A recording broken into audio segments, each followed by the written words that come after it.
You're going to have a guest rabbi come and talk, Rabbi Goldson. I am not going to be here, but a good speaker, and Bezos Hashem, it'll be a very good talk for you. My understanding is that is there a Shiur on Erev Tisha B'Av? How does it work Wednesday? Okay. So this is my last Shiur until before Bein Manim. Wish you all a lot of hatzlacha and bracha. Although I'll be doing a lot of stuff on Tisha B'Av itself.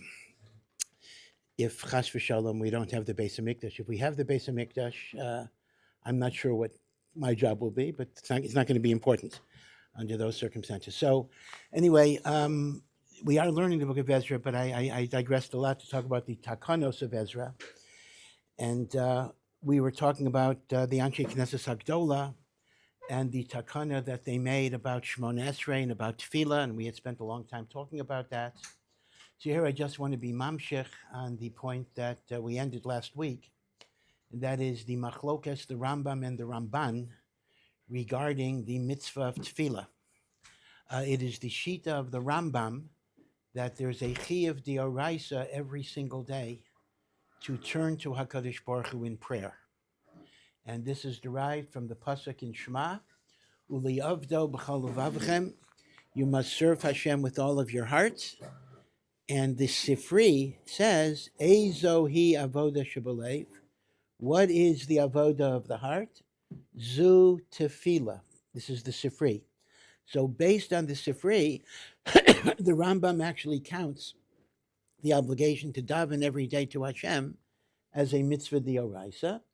But the Rambam explains that the Torah does not give you a nusach of tefillah, certainly does not give you a text, you daven in your own words, and it also does not require more than once a day, which means there is an aspect of tefillah that's d'oraisa and an aspect of tefillah that is midrabanan.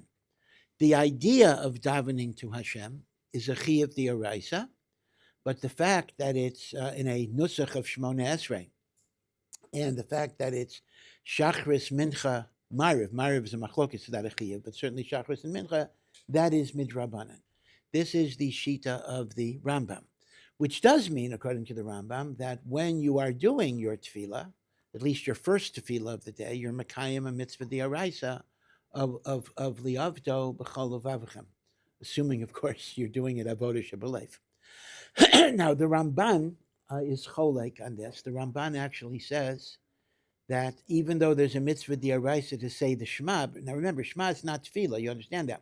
Shema is a profession of faith. Shema is a declaration of what I believe as a Jew, that there's one God, and we are supposed to love Hashem and serve Hashem. It's not a prayer. You're not asking for anything in the Shema. It is a profession of faith. So that's d'oraisa. But the Ramban says tefillah is not a chiyuv d'oraisa unless you have a specific thing. If you have an sarah, if you have a particular problem, you turn to God in prayer, but it's not a daily chiyuv per se. So this is a machlokes, the Rambam and the Ramban. Now, for men, this does not have major repercussions because bottom line is, I got to daven Shmona Esrei, whether it's d'oraisa or d'Rabbanan, that doesn't change very much. But there's a major nafkamina for women, and let me explain how this plays out. The Mishnah says in Maseches Brachos, in the first parak of Brachos, that women are exempt from Shema. They are actually exempt from reading Shema because it's a mitzvah saseh shazman gerama. It's a positive commandment that is limited by time because Kriya Shema has a zman. But women are chayavos in tefillah. They are obligated in davening. They don't have to say Shema, but they're obligated in tefillah. So the question becomes, tefillah itself is a mitzvah saseh shesman grama. Shachris has a zman, Mincha has a zman. The same way they're exempt from Shema, they should be exempt from tefillah. So depending on the Girsa in the Gemara, the Rambam and the Ramban would have two different answers to this. The Rambam's answer is the following. When the Mishnah says women are chayavos in tefillah, it means women are chayavos in tefillah on the d'oraisa level, because on the deoraisa level, it is not a zman grama. You could daven any time during the day. And einochinami, women are exempt from tefillah on the Rabbanan level, which means, according to Rambam, they would not have to do Shmona Esrei, and they certainly don't have to do it more than once a day, because that's a Zman Garama. Meaning, according to the Rambam, when the Mishnah says women are chayavas in tefillah, it only refers to the D'oraisa requirement of tefillah, and not the Rabbanan requirement of tefillah. Einochinami, on the Rabbanan requirement of tefillah, it's a mitzvah saseh shesman garama, which means, according to the Rambam, just the Rambam, again, the Ramban I'll mention in a moment, does a woman have to daven the Shmona Esrei of Shachris? And does she have to daven Mincha? The answer is no. A woman, now she could do that. That could be the way she does her Doraisa. But if she's only Chayeves in Doraisa, she could have a very short tefillah. Some say Moda'ani is enough to be Yotzei Tefillah Doraisa. Certainly Birkos HaShachar would be enough. There would be no chiyuv to daven Shachris or Mincha. And indeed, this was the minhag of many, many righteous women in Eastern Europe, in Poland, in Russia. Many of these women, number one, didn't even know how to read Hebrew. That's an interesting thing. Some of the greatest Sidkaniyos were actually illiterate. Many were learned, but some were illiterate. But they would daven Yiddish prayers,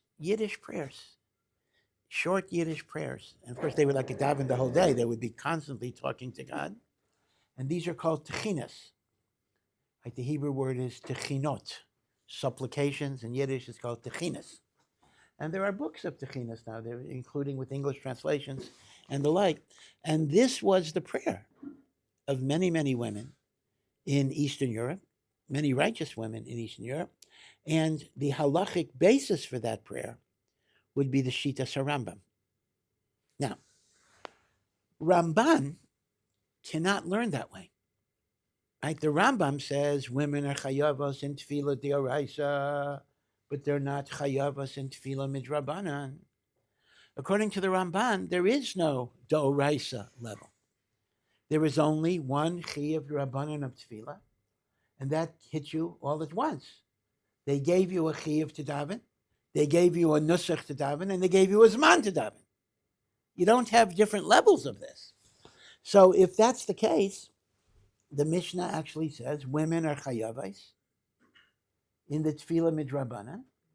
And even though it's man garama, the answer has to be, the Ramban learns, this is his girsa in the Gemara, that since it's bakashas rachamim, everybody needs rachamim, so that's going to override the exemption of zman garama. Which means, according to Ramban, a woman is chayeves in the Shmona Esrei of Shachris, and even in the Shmona Esrei of Mincha.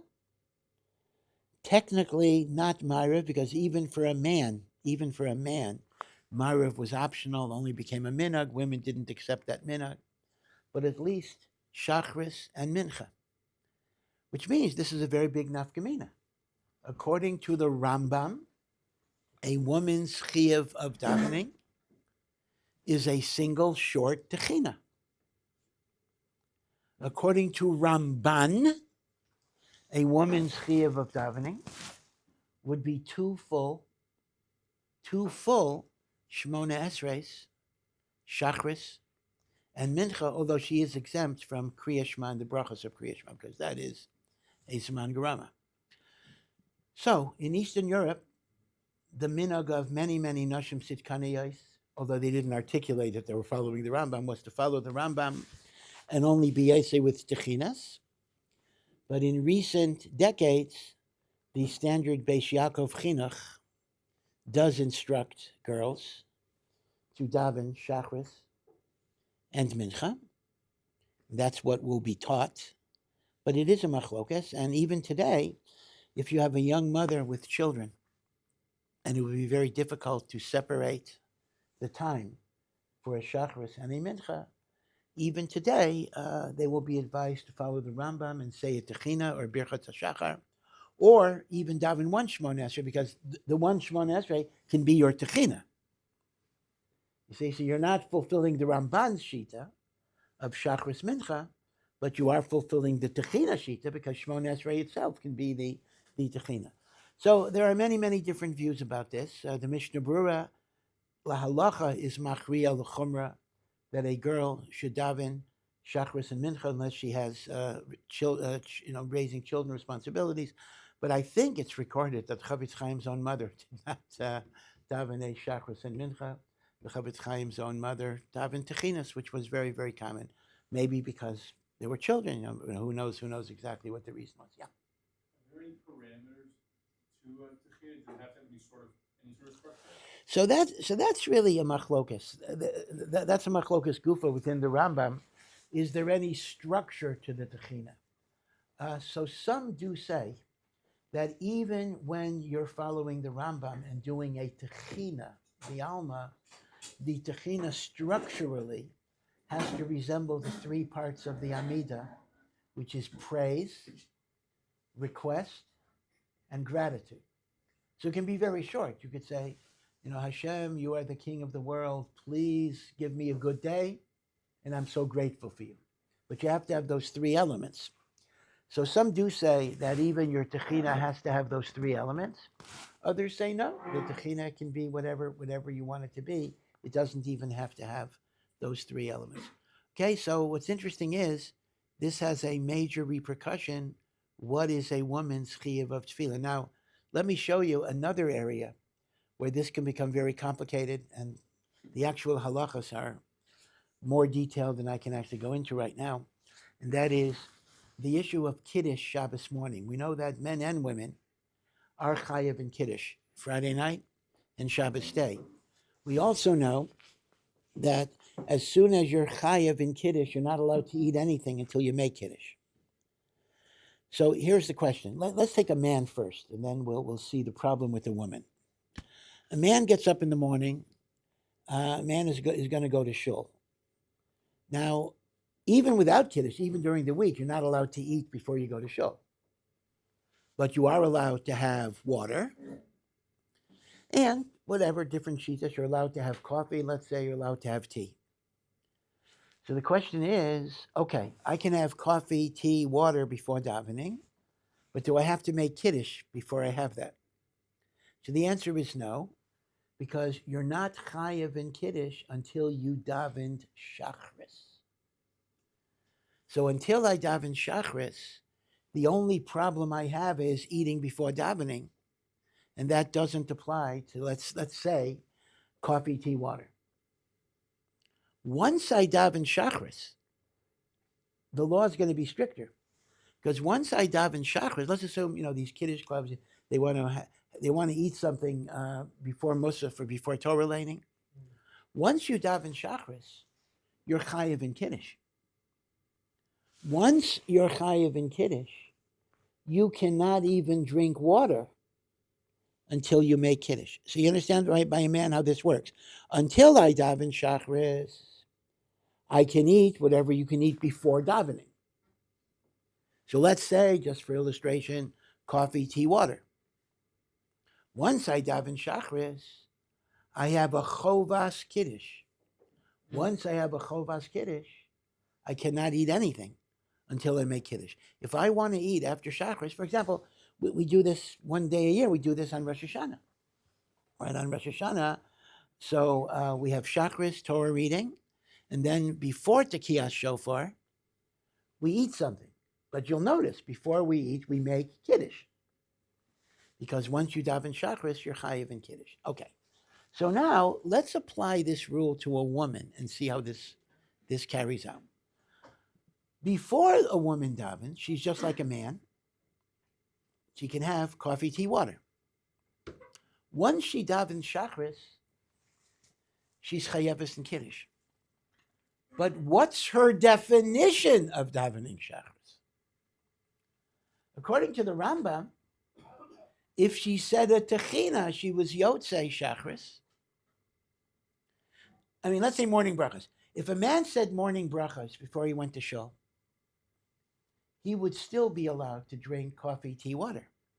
because he didn't daven Shachris yet. If a woman said morning brachos, even if she's planning on going to shul, since according to the Rambam, she was Yotzei Shachris, she might not be allowed to have water until she makes Kiddush.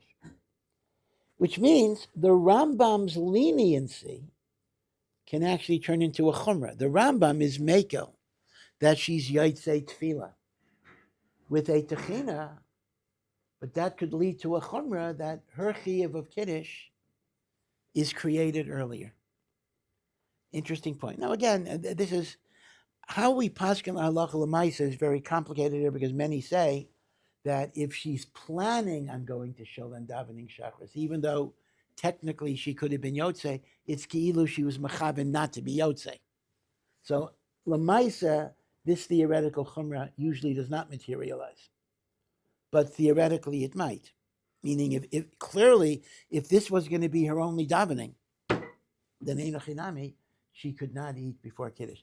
Okay? So again, halach l'maisa, don't tell your mother anything, don't tell your sisters anything, whatever, unless they ask you. But I just wanted to point out how it's fascinating that a machlokes, the Rambam and the Ramban, regarding the chiyuv of tefillah, number one, has repercussions regarding women, and number two, repercussions regarding Kiddush, Shabbos morning. Yeah. Why is there no element that a man might be able to use the rice with the as well? If it works for a woman, so it would also work for him. Oh, for sure. The only thing is, for sure, you're 100% correct. It does work for a man. The only thing is, a man is not chayav in Kiddush until he fulfills his complete chayav of Shachris, including the Rabbanan. According to the Rambam, a woman doesn't have any further chayav. But you're correct. L'gabi the Daraisa, it would indeed be exactly the same. Okay, so that was just one ha'ara about the machlokes, the Rambam and the Ramban. By the way, the Rambam has some very beautiful words when he talks about the idea that the original tefillah was a spontaneous conversation with Hashem, and the Anshe Knesset Agdola said we need a fixed liturgy because people are not always capable of being inspired and they're not always capable of verbalizing their thoughts. But the Bali Musar say that even after the takana of the Anshe Knesset Agdola, one should still remain in the habit of speaking to Hashem in your own words. Don't let the fixed liturgy replace the spontaneity of conversation. Right? This is what Breslov calls hisbodedus, and what Chabad might call hisbonenus. Technically, these are different words, but they more or less refer to the same idea of kind of isolating yourself a little bit, talking to Hashem. And again, this should not be associated only with Hasidus. I mean, people who traveled with the Chafetz Chaim, and the Chafetz Chaim was in an inn in a room next door. They heard the Chafetz Chaim all night talking in Yiddish, like a child to his mother, talking to the Ribono Shel Olam, asking for mercy. It's something that we should try to cultivate, that idea. And again, if you're not going to be able to go out to a real isolated area, whatever it is, doesn't have to be in the middle of nowhere. I remember I read an account once. This is actually a very, very interesting book. It was about a Reform rabbi. He's not alive anymore. But in the 1950s, like he met like everybody. He met the Lubavitcher Rebbe at the beginning. He met all of the mystics. So the book is called 9.5 Mystics. He's the half. Very, very fascinating book. So he talks about having a hispidus with a Breslover in Yerushalayim in the early 1950s, when the whole old city was under Jordanian control, and they went out into some field that was adjacent to the Jordanian border, and there were bullets shooting all over their heads. So this Reform rabbi said he did have difficulty focusing on the hispidus, but the other guy seemed fine. Didn't seem to bother him in any way. But okay.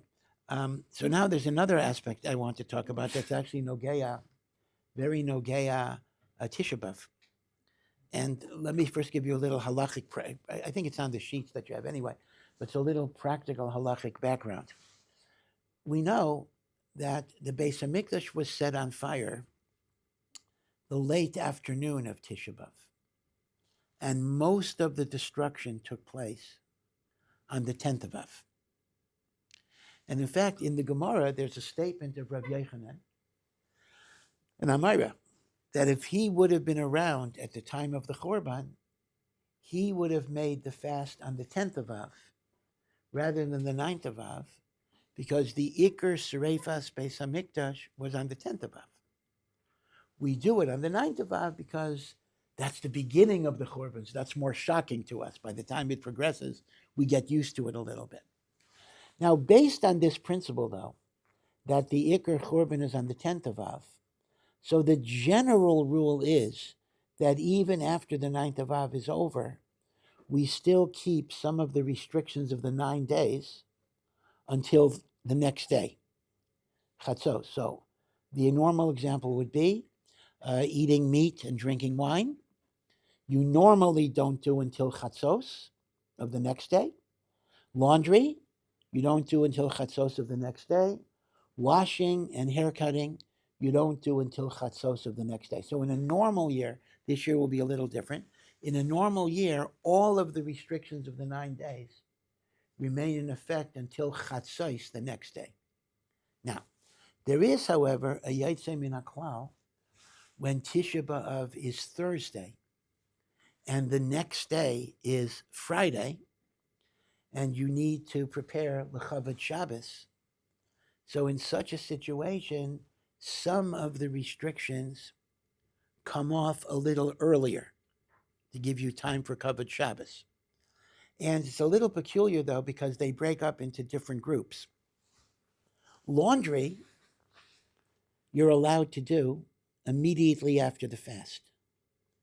You can do laundry Thursday night. Haircuts and showers, you cannot do at night. You can only do in the morning, but you don't have to wait until Chatzos. Okay, laundry, Thursday night. Haircut, showers, Friday morning. Meat, wine, and music, Chatzos. So it's a very strange thing. You actually divide the 9-day restrictions, which normally they're all the same. Normally they last until Chatzos, but when Tisha B'Av is Thursday, you divide them into 3 groups. Laundry, Thursday night. Showers, haircuts, Friday morning. Music and meat, Chatzos. What's the svara for this? Okay. So the short answer is, anything that's considered to be Kavod Shabbos, you don't have to wait till Chatzos. You want to give you time. So meat and music, eating meat Friday and listening to music Friday is not Kavod Shabbos, so that's going to be Chatzos. But the only question is, why do I differentiate between haircuts, showers, which is the morning, and laundry, which is Thursday night? I understand why everything is earlier. I understand why it's not Chatzos, because the laundry is Kavod Shabbos, and the shower is Kavod Shabbos, and the haircut is Kavod Shabbos. I understand. So I understand why it's not Chatzos, but why do I have that differentiation between Thursday night and Friday morning? So interestingly enough, this comes from a certain Takanas Ezra. Another Takanas Ezra that I don't think we ever mentioned before, and that is, and don't ask any questions till I finish, because you're going to ask a question right away. Ezra made a takana that you're not allowed to do laundry on Friday, a general rule. You're not allowed to wash clothes on Friday because it takes time and it'll prevent you from doing proper Shabbos preparations. So now you understand. Haircuts and bathing and showering, which I can do on Friday, I should do Friday morning. I should have some availus in the 10th of Av. But since I'm not allowed to do laundry on Friday, so behechrich, the Kavod Shabbos, has to be Thursday night. In other words, it's the takana of Ezra having nothing to do with Tisha B'Av, which is the heter for laundry Thursday night. Now, let's talk about that for a moment. So Ezra made a takana that laundry lechavot Shabbos should not be done on Friday. It should be done earlier, Thursday or Thursday night or earlier. Now, the emes is you need to know that kimat all poskim say that does not really apply today when you have a washing machine. It does prohibit hand washing. Laundry used to be, even now laundry takes a long time. It's amazing, even with washing machines. But in the olden days, laundry was quite an arduous job. Go to the river and you would hand wring. In fact, I remember, maybe you remember too, maybe you ever saw your grandparents, whatever it is. Even with washing machines, they used to have these hand crank things that you would turn. I remember it's a very, very famous multi-volume biography of Lyndon Johnson by Robert Caro. It's the fifth volume, I think, already. He's a great, great writer. So I remember reading this like 25 years ago in a magazine. It was the excerpt. He was describing what doing laundry was like in the hill country of Texas in the 1920s. I tell you, you would be exhausted just reading it. It was a lot of work, and Baruch Hashem, that gave me an understanding of Takanas Ezra. I get why you're not going to do that laundry on Friday. You're going to be exhausted. You're not going to finish till right before Shabbos. You're not going to be able to do anything else. But the poskim do say that Bizman Hazeh, since all you got to do is put it in the washing machine and turn on the machine, so Lamaisa, there actually is no Isser today. So bottom line is, so don't be scared. If you have to do laundry Friday, you are allowed to do laundry. But what's interesting is the old halacha survives in Hilchos Tisha B'Av, that given the fact that it was the case in the time of the Rishonim, which didn't have washing machines, that you were not allowed to do laundry on Friday, that is why the heter to do laundry is mutter Thursday nights, and we're not going to be machmer with a new chumrah because we have washing machines. Washing machines will give you a kula, but we're not going to be machmer because of it. Okay, so it's interesting. So the difference between showering and laundry is based on an original Takanas Ezra that actually does not apply today because of the washing machine. Yeah. One hand washes wool tzitzis today. Yeah. So that couldn't be done on a Friday. One should not do it on Friday. So one should still be careful about these halachas. This was a Takana of Ezra. Yeah.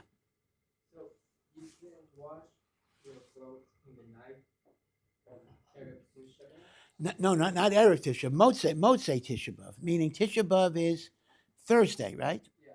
So you can wash your clothes Thursday night after Tisha B'Av. Not before, after Tisha B'Av, meaning you don't have to wait until Friday morning. But you should not take a shower until Friday morning. Don't get a haircut till Friday morning. You do not have to wait until Chatzos, but for meat and music, you do have to wait until Chatzos. Again, now again, let me remind you, in a regular year, everything is forbidden until Chatzos. Okay, it's only this year because of Kavod Shabbos that we have differentiation. Yeah. Conceptually, what's the reason in halacha we don't return the choma? They had laundry took longer, so you could start on Thursday night. Now we have washing machine, so we know. What's the reason halacha-wise we don't bother like that? We don't return choma. I'm sorry. Well, we do paskin that you can do it. But why don't I use it to be? Because laundry takes so long, right? Yeah. Why don't we take that away once we have laundry machines? Well, again, because once a heter was given, we're not going to go back and make a new gezerah. I mean, in other words, the poskim basically, the poskim, the Rishonim basically said, we're not going to make this isser. So we're not going to come back and say, well, we think it should be usher now. We don't have the power to legislate a new gezerah in that way. Okay, so that's again another Takanas Ezra that does not apply today. So far, just to keep a record here, there are two Takanos of Ezra, unrelated Takanos, that Bizman Hazeh we are not mechuyev to keep miyikar adin. Takana number one was the din of a Balkari, a person with a seminal emission, is not allowed to learn, daven, or recite a bracha until he goes to a mikveh. And although some people still keep that, but we paskin la halacha, the takana of Ezra has been annulled, and therefore a Balkari is allowed to learn Torah. And the second takana that was maybe either annulled or inapplicable is not to do laundry on Friday because it takes so much time. And the poskim say bisman hazeh it's mutter because of a washing machine. Yeah. When people dedicate to Kasasa, like how would they go about like Hamapil or like any Ashuriyats or anything they need to say? Like would they just A Balkari?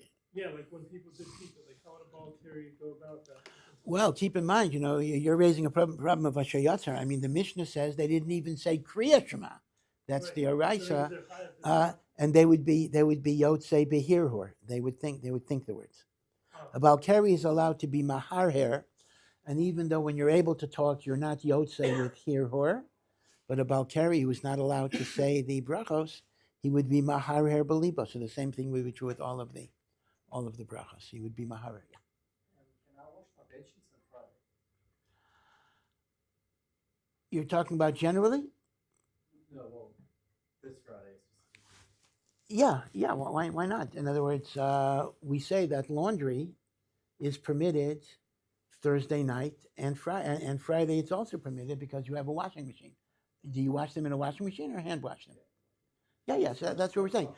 No, it's lavdafka clothes. In other words, anything that's called lekavot Shabbos and clean sheets are lekavot Shabbos too. So that certainly can be washed on Thursday night or Friday, either one. Yeah. Sometimes I will spot clean a portion of a garment. Is that considered hand washing? Do I have to scrub a little bit after I spray some peroxide? I do that Friday morning. No, spot cleaning is mutter on Friday, even if you're doing it by hand. We're only talking about cleaning the whole garment. Yeah. You said it's the covered Shabbos. Let's say you don't need your clothes until after Shabbos. Something is that still make it there? Yeah. So it seems to be. Maybe I should have clarified this. That even if you're not actually washing it l'chavod Shabbos, but since washing clothes would normally be something that you're doing for Shabbos, so we actually permit even the clothes you're not wearing on Shabbos. Okay, so it doesn't have to actually be kavod Shabbos. Rather, laundering is defined as an activity that's the kavod Shabbos. Okay, so that's the takana. That's the kind of answer. Yeah. Does that include doing washing during the 9 days for Shabbos? Absolutely not. Again, it's very, very important. I'm glad you brought it up, and I'm sorry if there was a misunderstanding. When we talk about lechavod Shabbos, you're allowed to wash immediately after the fast. We are talking about after the fast, when the only problem is the 10th of Av. There is no heter to wash clothes during the 9 days, even if it's lechavod Shabbos. Okay, now, if something is mamish dirty, something is mamish filthy, so you can spot clean even during the 9 days, but not a complete laundry, either dry cleaning or laundry. So the heterim, everything I'm talking about today is after Tisha B'Av, and it's only a problem of the 10th of Av. It is not referring to the 9 days themselves. I mean, people ask all sorts of shadows. It's an amazing thing. It's somehow all of the emergencies about getting clothes clean seem to be during the 9 days. I mean, the 9 days is a pretty small part of the year, and I'm not sure why it gets the lion's share. Somebody's getting engaged this Friday. Can they buy a new suit before Tisha B'Av? I mean, unless you didn't meet your kala till Thursday, or whatever it is, then get a suit before Tisha B'Av. Why should there be heterim to buy a new suit during the 9 days? First of all, who says you got to get engaged on Friday anyways? You get engaged on Sunday, whatever.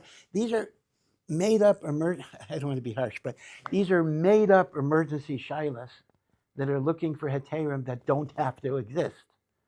So I have no rachamim on those types of shilas. So I'm very mean. So you got to take this seriously. You do have to take this seriously. There are leniencies, but if it's not within the leniency, one should take it seriously. One should not just be mezalzel and say, I got to get a new suit during the 9 days because of my engagement. Yeah. Some people before the 9 days they like step on their clothes for a little bit. That way it's not freshly laundered. Yeah. Yes. So there are different minhagim about that. Some say, right, because remember, during the 9 days, there are two different isurim, two different problems. Problem one is to do laundry. That's one problem. Problem two is, even if it was laundered before the 9 days, you don't wear freshly laundered clothes except for underwear and socks and stuff like that. Right? That's a separate halacha. Even now on Shabbos, that's not a problem, but the rest of the days it is. So some people have an eitzah that before the 9 days, or even during the 9 days, they can take freshly laundered shirts out of their closet, even during the 9 days, put it on the floor, kick it around. It's not freshly laundered at that point, and then they'd be allowed to put it on. The question is, how wrinkly do you have to make it? Meaning to say, no one's going to say, okay, take it out in that dirt, rub it in the dirt. You don't have to do that, but I just drop it on the floor and pick it up. Is that going to be enough?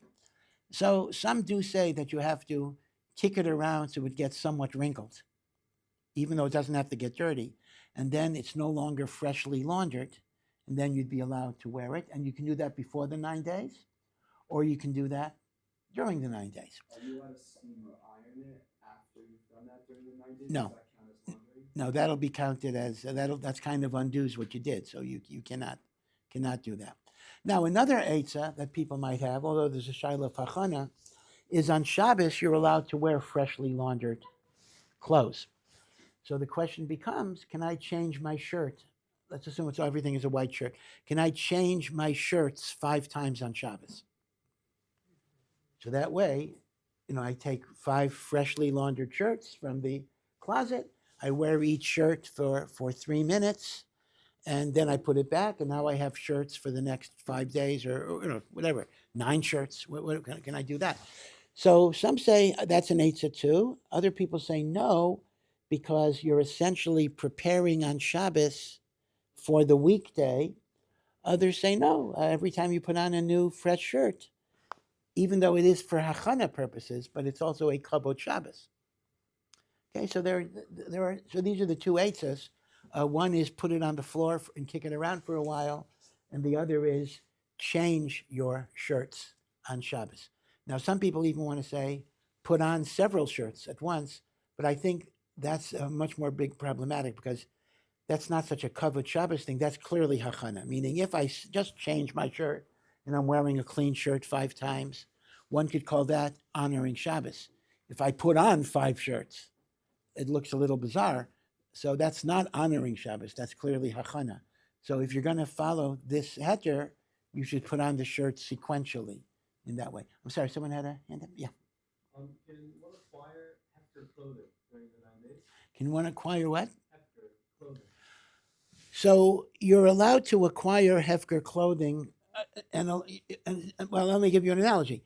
You can buy clothing if it's on sale, and the clothing will either not be available or not be on sale after the 9 days. So hefker is the same situation. If you don't get the hefker, it's not going to be there, may not be there. So you'd be allowed to. Now, if it's freshly laundered, you wouldn't be allowed to wear it unless you follow the procedure, but you would be allowed to acquire it. Yeah. If there's a suffix, you find it, maybe someone cleaned it before putting it out, and maybe they didn't. Should you be not wear it? Well, that's a general question, right? There's nothing to do with 9 days. You're asking me if I see clothing around and I don't know if it's hefker. No, if someone washed it before leaving it out. Oh, you don't know? Yeah, better not to wear it. Yeah, better not to wear it. Yeah. Why is clothing one of these things that we're attaching to mourning? Like, why do I need to get it slightly wrinkled so I don't get like a slight ishma? Like, Well, maybe I would think like no ice cream during the night. no ice cream. Yeah. Some say that's a gezerish ein rofat tzibur yichad l'lamad. But again, clothing was a sign of a person's dignity. It was a sign of a person's status. We know that part of the ritual of mourning is to rip garments. So we see that clothing was actually more connected to a person's dignity than even was eating and drinking. Now, we do have our eating and drinking restrictions of meat and wine, but we don't extend it to everything. Now, if you ask me as a matter of hashkafa, is there an Indian, let's say, for a person to say, I'm not going to have ice cream during the 9 days? It could be. I mean, I'm not on that madrega, but it could be a person who is really misabel over the korban might actually feel, how can I have ice cream? How can I have joy? They say Rebbetzin Cutler. I'll give you a very interesting example of this. Rebbetzin Cutler, Rav Aaron Cutler's Rebbetzin, apparently had a sweet tooth. Apparently she enjoyed chocolates. And for the 5 years of World War II, she did not have any chocolate. She said, Jews are being suffering. Jews are being murdered. How can I have chocolate? That was an example of someone who really, really feels the tsar of Klal Yisrael and just instinctively gravitates away. So these are great, great madregas, but they're not chiyuvim per se. Yeah. Isn't it true that during Shiva, a person is allowed to eat meat, right? They're just not allowed to drink wine? No, that's very interesting. During Shiva, this is very interesting. You're allowed to have meat and wine. Oh, you're allowed to have wine also. It's very interesting. The only time a person in mourning cannot have meat and wine is the period before the burial, when they're an onain. Right before the burial, they're called an onain. An onain is usher in meat and wine. An avel is mutter in meat and wine. It's interesting that the Brisker Rav says a very interesting chiddush lahalacha, although I don't think we paskin this way. Let's say a person has to eat on the 9th of Av. He's not well. But he has a choice. He can eat milchiks or he can eat fleishiks. Does he have to choose milchiks? Because one argument is this. Tisha B'Av is a fast day. But it's also day 9 of the 9 days. So even if the fast doesn't apply to me, the 9 days applies to me. And therefore, yeah, I can eat, but I have to eat milchiks unless I need the fleishiks for my health or whatever. So the Brisker Rav was machadesh, an interesting thing. There is no isser of eating meat on Tisha B'Av. In other words, the only reason I don't eat meat on Tisha B'Av is because I don't eat. But once I don't have the tinus, there's no issue of eating meat, because the Brisker Rav says, Tisha B'Av, you are in Avelus. The 9 days is like Aninus. So you're forbidden in Basar V'Yayin. Tisha B'Av is Avelus. An Avel is Mutter B'Basar V'Yayin. So of course, I normally can't eat meat because I fast. But once the fast goes off, so the Brisker Rav is Machadesh that a Chayla on Tisha B'Av can freely eat meat. Now, my kasha, I do have a kasha on the Brisker Rav, and the kasha is, well, wait a second here. You're not allowed to eat meat even on the 10th of Av.